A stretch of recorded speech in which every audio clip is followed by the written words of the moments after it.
মৃত্যুর পর প্রথম রাত কেমন হবে আপনি অজান্তেই কান্না করে দিবেন। ভিডিওটা একবার শুনেই দেখুন।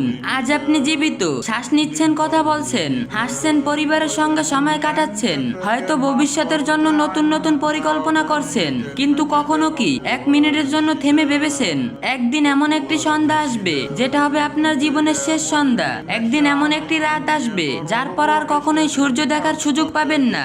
আর সেই রাতের পর যে রাতটি আসবে সেটি হবে আপনার কবরের প্রথম রাত। আপনার জীবনের সবচেয়ে দীর্ঘ, সবচেয়ে নিঃসঙ্গ এবং সবচেয়ে বাস্তব রাত। সেদিন হঠাৎ করেই আপনার বুকের ভিতরে শেষবারের মতো হৃদয় স্পন্দন হবে। পরিবারের মানুষ ছোটাছুটি করবে, কেউ ডাক্তার ডাকবে, কেউ আপনার নাম ধরে কাঁদবে, কেউ বলবে আর একবার চোখ খোলো, কেউ বলবে একটু কথা বলো। কিন্তু তখন আপনি এবং তাদের মাঝে এমন একটি পর্দা নেমে আসবে যা আর কখনো সরবে না। আপনি সব শুনবেন কিন্তু জবাব দিতে পারবেন না, সব দেখবেন কিন্তু কাউকে ডাকতে পারবেন না। কিছুক্ষণ পর ঘোষণা হবে তিনি আর নেই। এই একটি বাক্য আপনার সমস্ত পরিচয়কে বদলে দিবে। যে মানুষটিকে কিছুক্ষণ আগেও সবাই নামে চিনত, এখন সে শুধু একটি মৃতদেহ, একটি নিথুর দেহ।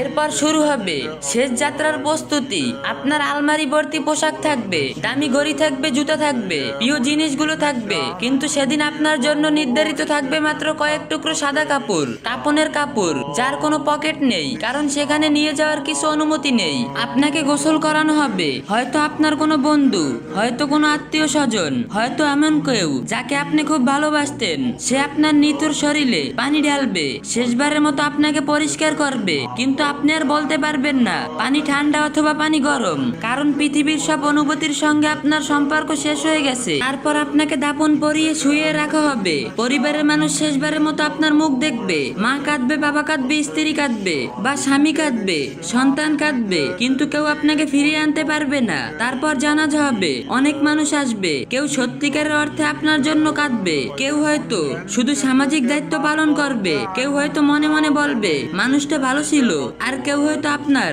ভুলগুলোর কথাও স্মরণ করবে, কিন্তু তখন আর কিছু সংশোধন করার সুযোগ থাকবে না। অবশেষে আপনাকে কবরে নামিয়ে দেওয়া হবে, ধীরে ধীরে, খুব ধীরে। আর যখন প্রথম মুঠো মাটি আপনার কবরের উপর পড়বে, তখন পৃথিবীর সঙ্গে আপনার সমস্ত সম্পর্ক শেষ হয়ে যাবে চিরদিনের জন্য। আজ আপনি যেই সময়টাকে সাধারণ মনে করছেন, একদিন এই সময়ের এক মিনিট ফিরিয়ে পাওয়ার জন্য আকুল হয়ে উঠবেন, কিন্তু তখন আর কোনো সুযোগ থাকবে না। তাই এখনো সময় আছে, এখনো দরজা খোলা আছে, এখনো তাওবা কবুল হচ্ছে।